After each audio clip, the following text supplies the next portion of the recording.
सैकड़ों साल पुरानी बात है, जब रंगपुरी नाम के राज्य में बुद्धराज नाम का एक राजा राज किया करता था। राजा बुद्धराज एक बहुत ही अच्छा तीरंदाज था।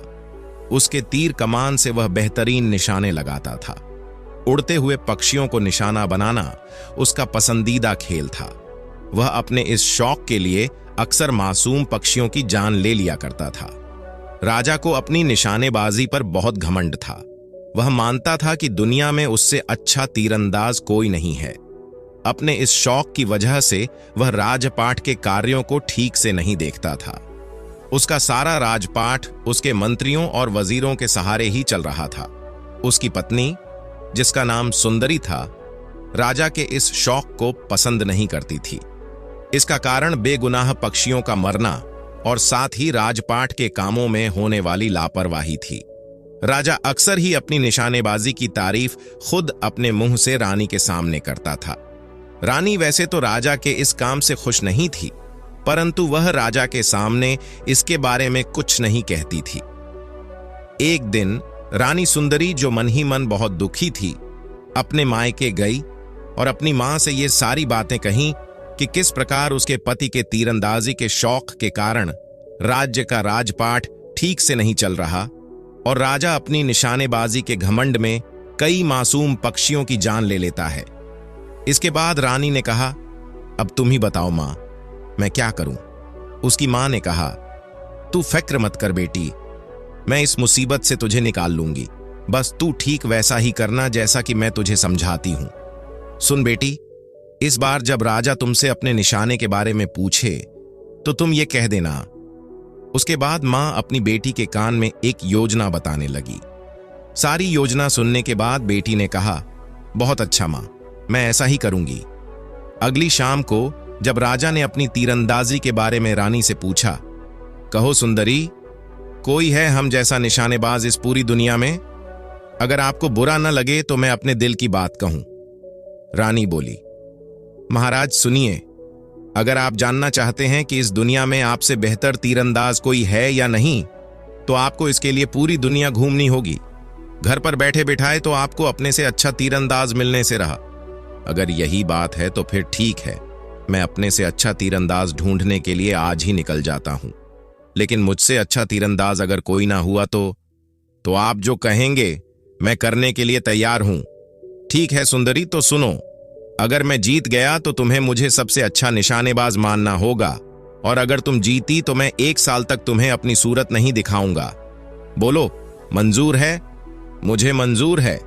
और इस प्रकार राजा अपने से अच्छे तीरंदाज की खोज में निकल पड़ा। वह 1 सप्ताह तक यूं ही भटकता रहा। आखिर एक दिन उसे एक आदमी दिखाई दिया जिसके हाथ में धनुष बाण था। उसे देखते ही राजा ने सोचा, अरे वह कौन खड़ा है? उसके हाथों में धनुष बाण भी है। चलो, इतने दिनों बाद कोई दिखा तो सही, चलकर उसी से पूछता हूं। राजा उस आदमी के नजदीक गया और पूछा, क्यों भाई, तीर कमान हाथ में लिए हुए तुम क्या किसी शिकार की तलाश कर रहे हो? शिकार तो मैं कर चुका हूं भाई, अब तो उसके नीचे गिरने की राह देख रहा हूं। मगर तुम कौन हो? राजा ने कुछ सोचा और फिर कहा, मैं बुद्धराज हूं और अपने से बड़े किसी निशानेबाज की तलाश में निकला हूं। लेकिन तुमने नहीं बताया कि तुम कौन हो और शिकार के गिरने से तुम्हारा क्या मतलब है। सुनो मित्र, मेरा नाम धनुषराज है। शिकार गिरने में तो अभी काफी समय पड़ा है। तब तक तुम मुझे ये बता डालो कि निशानेबाजी में तुमने क्या क्या तीर मारा है, जो अपने से किसी बड़े निशानेबाज की तलाश में तुम इस तरह से जंगल जंगल घूम रहे हो। राजा बुद्धराज ने अपनी तीरंदाजी के गुण उसे बताए और फिर गर्व से बोला, अब तुम ही बताओ, मेरे जैसा तीरंदाज कहीं पर है? उसकी बात सुनकर धनुषराज नाम का वो आदमी ठहाका लगाकर हंसने लगा। उसे हंसता देखकर राजा ने कहा, तुम हंसते क्यों हो भाई? मैंने कोई मजाक तो नहीं किया। अच्छा होता अगर सचमुच ही ये मजाक होता। अफसोस कि तुम शर्त हार गए हो। अब तुम्हें 1 वर्ष तक अपनी पत्नी और घर से दूर रहना होगा। अभी वे दोनों बातें कर ही रहे थे कि तभी जमीन पर एक पक्षी आकर गिरा, जो कि घायल था और उसके शरीर पर एक बाण लगा हुआ था। उसको देखते ही धनुषराज ने कहा, आहा, मेरा शिकार आ गया। राजा बुद्धराज यह सब देखकर बहुत हैरान था। वह मन ही मन सोचने लगा, यह मैं क्या देख रहा हूं? ना तो इसने मेरे सामने शिकार किया और ना ही कोई तीर चलाया। फिर तीर से घायल यह पक्षी यहां पर कैसे आकर गिर पड़ा? राजा ने हैरान होते हुए कहा, यह सब क्या करिश्मा है भाई? मेरी तो कुछ भी समझ में नहीं आ रहा। धनुषराज बोला, मेरा नाम धनुषराज यूं ही नहीं है। जानते हो, इस पक्षी को मैंने 30,000 फुट की ऊंचाई पर यहां से 1,000 मील दूर से तीर मारा था। मुझे इसके गिरने के स्थान का पूरा पूरा अनुमान था, जो कि बिल्कुल सही निकला। अगर तुम्हें मेरी बात का यकीन न हो तो पक्षी पर लगे हुए तीर से मेरे तरकश में रखे हुए तीर को मिलाकर देख लो। राजा ने पक्षी पर लगा हुआ तीर निकाला और फिर धनुषराज के तरकश का एक तीर लिया और दोनों को मिलाकर देखा। राजा सोचने लगा, दोनों तीर एक से ही हैं। इसका मतलब कि मैं शर्त हार गया और शर्त के मुताबिक अब मुझे 1 वर्ष तक अपनी पत्नी को अपना मुंह नहीं दिखाना है। फिर क्यों ना मैं धनुषराज के साथ ही रहूं। इसके साथ रहकर मैं धनुर्विद्या में और भी माहिर हो जाऊंगा। इसके बाद राजा ने धनुषराज से कहा, भाई, मैं मान गया तुम्हें। तुम सचमुच में मुझसे 1000 गुना अच्छे तीरंदाज हो। मैं चाहता हूं कि तुम मुझे अपना शिष्य बना लो और इस प्रकार मैं 1 वर्ष तक तुम्हारे साथ ही रहूं। धनुषराज ने कहा, मुझे भी तुम जैसे किसी व्यक्ति की तलाश थी। शिष्य तो नहीं, बल्कि मैं तुम्हें अपना मित्र बनाकर अपने साथ रख सकता हूं। राजा बोला, मुझे मंजूर है। तो फिर चलो, मैं तो दुनिया देखने के लिए निकला ही था। अब तुम्हारा साथ पाकर समय आसानी से गुजर जाएगा। इस प्रकार दोनों आगे बढ़ने लगे। नदी, नाले और शहर घूमते घूमते वे एक पर्वतीय इलाके में जा पहुंचे। वहां पर उन्होंने देखा कि एक पहाड़ पर खड़ा हुआ आदमी जोर जोर से ठहाके लगाकर हंस रहा था। राजा ने कहा, अरे, यह पर्वत पर खड़ा आदमी कौन है और इस प्रकार से वह क्यों हंस रहा है? अवश्य ही वहां पर कोई तमाशा हो रहा होगा। चलो, हम भी चलकर देखते हैं। परंतु जब वे दोनों उस आदमी के पास पहुंचे तो वहां पर कोई तमाशा नहीं हो रहा था। राजा ने पूछा, सुनो मित्र, तुम इस प्रकार से हंस क्यों रहे हो? धनुषराज बोला, अरे, मुझे तो यह कोई पागल लगता है। वह आदमी बोला, क्या कहा पागल? मैं तुम्हें पागल नजर आता हूं? राजा ने कहा, क्षमा करना मित्र, हमें गलत फहमी हो गई थी। दरअसल बात यह है कि हम तुम्हें बिना कारण के हंसता देखकर सोच में पड़ गए थे। उस आदमी ने कहा, ओह, मगर मैं बिना कारण के कभी नहीं हंसता। जानना चाहते हो कि मैं क्यों हंस रहा था? तो सुनो, मेरा नाम गिद्धराज है और मैं 40,000 मील दूर तक देख सकता हूं। यहां से 15,000 मील दूर एक बाजीगर तमाशा दिखा रहा था। बस उसी तमाशे को देखकर मैं लौटपोट हुआ जा रहा था, लेकिन तुम दोनों ने सारा मजा किरकिरा कर दिया। राजा ने कहा, ओह, इस बात के लिए हमें माफ कर देना, लेकिन यह बताओ कि तुम्हारा इस दुनिया में कौन कौन है? गिद्धराज ने कहा, कोई नहीं, मैं बिल्कुल अकेला ही हूं। धनुषराज और राजा ने अपनी अपनी योग्यताएं गिद्धराज को बताई, जिसे सुनकर वह अत्यंत प्रसन्न हुआ। वह बोला, तुम्हारे जैसे दोस्त पाकर मैं धन्य हो गया। तो फिर चलो, हम तीनों एक साथ इस दुनिया की सैर करेंगे। उसके बाद वे तीनों अपने अपने घोड़ों पर सवार होकर आगे बढ़ चले। तीनों मित्र देश विदेश की यात्रा करते हुए आगे बढ़ते जा रहे थे। एक दिन वे एक भयानक जंगल में पहुंचे, जहां पर राजा की दृष्टि एक आदमी पर पड़ी। उसे देखकर राजा सोचने लगा, इस भयानक जंगल में यह अकेला आदमी यहां पर क्या कर रहा है? राजा बुधराज उसके नजदीक गया और पूछा, क्यों मित्र, इस भयानक जंगल में तुम क्या कर रहे हो? वह आदमी बोला, लकड़ी काटते काटते अच्छी लकड़ियों की खोज में मैं अपने घर से 40,000 मील दूर निकल आया हूं। यहां काफी सूखी लकड़ियां मिल जाएंगी मुझे। राजा की हैरानी की सीमा ना रही। वह कहने लगा, क्या सिर्फ लकड़ियां काटने के लिए 40,000 मील दूर निकल आए? हां, मगर यह सच है कि मेरा घर उत्तर दिशा में यहां से 40,000 मील दूर है। राजा को उसकी बात पर शक हुआ। वह बोला, तुम अवश्य ही हमसे मजाक कर रहे हो। भला ऐसा भी कभी हुआ है? और फिर तुम्हारे पास तो कोई घोड़ा वगैरह भी दिखाई नहीं पड़ता। वह आदमी बोला, मुझे घोड़े की क्या जरूरत है? मैं तो घोड़े से भी 100 गुना तेजी के साथ दौड़ सकता हूं। 1000 मील मैं 1 ही मिनट में तय कर लेता हूं। मेरा नाम धुतराज है। राजा ने कहा, तुम कितना सच बोल रहे हो, यह अभी पता चल जाएगा। दोस्त गिद्धराज, जरा देखकर तो बताओ कि धुतराज सच बोल रहा है या नहीं। गिद्धराज ने कहा, अभी देखता हूं। उत्तर दिशा की ओर 40,000 मील दूर एक नीम का पेड़ है। उस पेड़ की छाया में सिर्फ एक ही मकान बना हुआ है, बस वही मकान धुतराज का है। इसके बाद वे सभी आपस में एक दूसरे को अपने अपने गुण बताने लगे। सबके गुण जानने के बाद धुतराज बोला, मित्रों, घर में अकेला पड़ा पड़ा मैं बिल्कुल उदास हो जाता हूं। क्या तुम लोग मुझे अपने साथ रख सकते हो?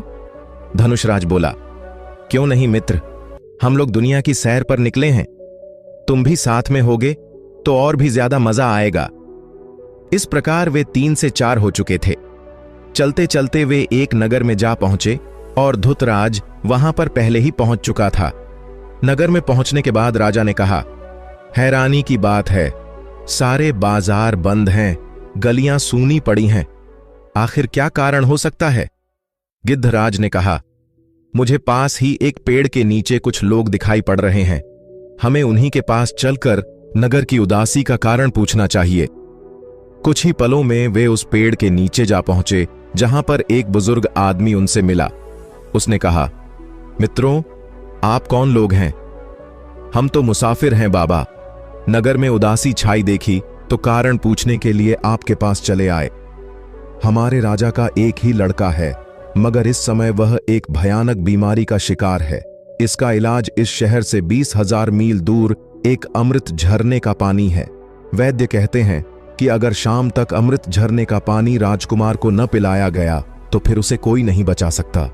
इसके लिए महाराज ने एक शर्त भी रखी है कि जो कोई भी वह पानी लाएगा उसके साथ राजकुमारी का विवाह करके उसे आधा राज्य भी दे देंगे। ओह, तो ये बात है। चारों दोस्त आपस में सलाह मशवरा करने लगे और फिर कुछ देर बाद वे उस आदमी से कहने लगे, हमें अपने राजा का महल दिखाओ, हम वो जल 1 घंटे से भी पहले ला सकते हैं। उस आदमी से रास्ते के बारे में पूछकर चारों मित्र महल में जा पहुंचे। दरबानों ने उन्हें राजा के सामने पेश किया और राजा ने कहा, हमें तुम्हारी बात का यकीन तो नहीं आता, मगर फिर भी हम तुम्हें इस शर्त पर जाने देंगे कि तुम अगर असफल हुए तो तुम्हारे बाकी मित्रों का सिर काट दिया जाएगा। तब तेजी से दौड़ने वाले मित्र धृतराज ने कहा, मुझे मंजूर है महाराज। बात सुनकर बाकी तीनों मित्र हैरान थे। तब धनुषराज बोला, हमें यह शर्त मंजूर नहीं है। अगर किसी कारण से तुम्हें रास्ते में देर हो गई तो बेकार में ही हमें अपनी जान से हाथ धोना पड़ेगा। नहीं, ऐसा नहीं होगा। मुझे अपनी चाल पर पूरा भरोसा है। अगर समय पड़ने पर मित्र ही मित्र के काम नहीं आएगा तो कौन आएगा? यदि तुम्हें यह शक मंजूर नहीं है तो मुझे मंजूर है। मित्र, तुम जल्दी से जाओ और वो जल लेकर आओ। फिर वैधराज से रास्ते की जानकारी प्राप्त करके धृतराज अमृत कलश की ओर दौड़ चला। कुछ देर के बाद गिद्धराज ने उसे देखना आरंभ किया। तब राजा बुधराज ने कहा, प्रिय मित्र गिद्धराज, जरा देखकर तो बताओ कि धृतराज इस समय कहां पर है और झरने से कितनी दूर है। गिद्धराज ने उसे देखते हुए कहा, लो, वह तो झरने तक जा भी पहुंचा और अब पानी भर रहा है। मगर अरे ये क्या? जिस वृक्ष के नीचे बैठा धृतराज झरने का पानी एक लोटे में भर रहा है, उसी वृक्ष से एक भयानक अजगर उतरकर उसकी तरफ बढ़ रहा है। तभी धनुषराज ने अपना धनुष और तीर संभाला और कहने लगा, क्या तुम मुझे उस अजगर की सही स्थिति बता सकते हो? मैं अपने तीर से हजारों मील दूर बैठे उस अजगर को खत्म करने की कोशिश करूंगा। गिद्धराज ने धनुषराज को उस अजगर की सही स्थिति बताई और फिर धनुषराज ने बाण छोड़ दिया। गिद्धराज ने कहा, तीर एकदम निशाने पर लगा है और लो, अजगर की पकड़ भी ढीली होती जा रही है। बस अब कुछ ही क्षणों में वह पहुंचने वाला है। कुछ देर बाद धृतराज तेज गति से भागता हुआ महल में आ पहुंचा। उसके हाथों में एक कलश था जिसमें उस झरने का जल भरा हुआ था। वैद्य जी ने राजकुमार को अमृत झरने का जल पिलाया। जल पीने के बाद राजकुमार ने कहा, मैं बिल्कुल ठीक हो गया पिताजी। वाह, आज मैं बहुत ही खुश हूं। अब तुम में से किसी एक के साथ मेरी बेटी का विवाह होगा, मगर यह फैसला तुम ही को मिलजुल कर करना होगा कि मेरी बेटी का हाथ तुम में से कौन थामेगा। तब राजा बुद्धराज ने कहा, राजकुमारी से विवाह करने का असली हकदार तो धृतराज ही है महाराज। वही अपनी जान पर खेलकर हजारों मील दूर से अमृत जल लाया है। धनुषराज और गिद्धराज ने तो केवल उसकी मदद की है। तभी धनुषराज बोल पड़ा, ये झूठ है महाराज, ये सारी योजना तो मेरी थी। योजना? कैसी योजना? सभी हैरानी से धनुषराज की तरफ देखने लगे। मैं सच कहता हूं महाराज, अगर मैं ये योजना न बनाता तो हम कभी भी इस राज्य में न पहुंचते और न ही हमें आपके महल में चल रहे षड्यंत्र का पता चलता। सुनिए महाराज, हम तीनों में से किसी में भी कोई विशेष योग्यता नहीं है। हम तीनों रंगपुरी के मशहूर ठग हैं, मगर हम इस ठगी के धंधे से बिल्कुल उब चुके थे और चाहते थे कि शरीफों की तरह से अपना जीवन व्यतीत करें। तब एक दिन राजा बुधराज की पत्नी यानी रानी सुंदरी की मां हमारे पास आई और उन्होंने ही हमें एक ऐसी योजना बनाने के लिए कहा जिससे महाराज बुधराज का घमंड टूट सके और वे निर्दोष पक्षियों की हत्या न करें। उनके कहने पर ही हम भेष बदलकर महाराज का पीछा करने लगे और वक्त पड़ने पर जब मैं धनुषराज बनकर महाराज के सामने पहुंचा और उन्हें बातों में उलझाया, इसी बीच गिद्धराज ने मेरे ही जैसे एक तीर से एक पक्षी मार गिराया और महाराज ने मुझे चमत्कारी तीरंदाज मान लिया और महारानी जी को दिया हुआ वचन निभाया। ये सब सुनकर राजा बुधराज बहुत ही हैरान थे। ओह, फिर आगे क्या हुआ? हाँ महाराज, योजना के अनुसार हम आगे बढ़े तो आपका परिचय गिद्धराज और द्रुतराज से हुआ, जबकि वास्तव में द्रुतराज के पास भी एक तेज घोड़ा था। मैंने जानबूझकर अपने घोड़े की गति धीमी रखी ताकि द्रुतराज हमसे पहले इस नगर में पहुंच जाए। यहां पहुंचकर हमने सारे शहर की छाई उदासी का कारण पूछा। राजकुमार की बीमारी का उपाय जानकर अमृत झरने का पता जानने के लिए मैं वैद्य के घर पर गया। जब मैं वैद्य जी के घर पहुंचा तो मैंने उन्हें आपके महामंत्री से बातें करते हुए सुना। मैं छिपकर उनकी बातें सुनने लगा, जहां वैद्य जी मंत्री जी से कह रहे थे कि सूरज छिपने के बाद वे दवा के बहाने राजकुमार को जहर दे देंगे और मंत्री ने खुश होकर कहा कि वह वैद्य जी को मालामाल कर देगा। मुझे यह समझते हुए देर न लगी कि यह षड्यंत्र महामंत्री और वैद्य का रचाया हुआ है। महामंत्री के जाते ही मैंने वैद्य को अकेला पाकर दबोच लिया और डराने धमकाने पर उसने सारा सच मुझे बता दिया कि यह सारा खेल महामंत्री का रचा हुआ है। मैंने वैद्य से राजकुमार की बीमारी को ठीक करने की दवा हासिल कर ली और उसके बाद की सारी कहानी तो आपके सामने ही है। सच्चाई यह है कि राजकुमार को नगर के ही एक कुएं के पानी में दवा मिलाकर पिलाई गई है, जिससे राजकुमार स्वस्थ हो गया। वह सारी कहानी झूठी थी जो गिद्धराज ने आपको सुनाई थी। सैनिकों ने महामंत्री और वैद्य को उसी समय कारागार में डाल दिया और राजा ने कहा, तुम्हारा फैसला अब स्वयं राजकुमारी ही करेगी। राजकुमारी के आने पर उसने कहा, माना कि तुम तीनों ठग हो, लेकिन आज तुम्हारे ही कारण एक खतरनाक साजिश का पर्दाफाश हुआ है। तुम्हारे भीतर एक अच्छा इंसान बनने की ललक भी है, इसीलिए शर्त के मुताबिक मैं विवाह तो द्रुतराज से ही करूंगी, क्योंकि तुम राजा बुधराज के मुजरिम हो, इसीलिए पहले उनकी अनुमति लेनी चाहिए। राजा बुधराज का घमंड अब चूर चूर हो चुका था। उन्होंने इसके लिए कोई आपत्ति नहीं की।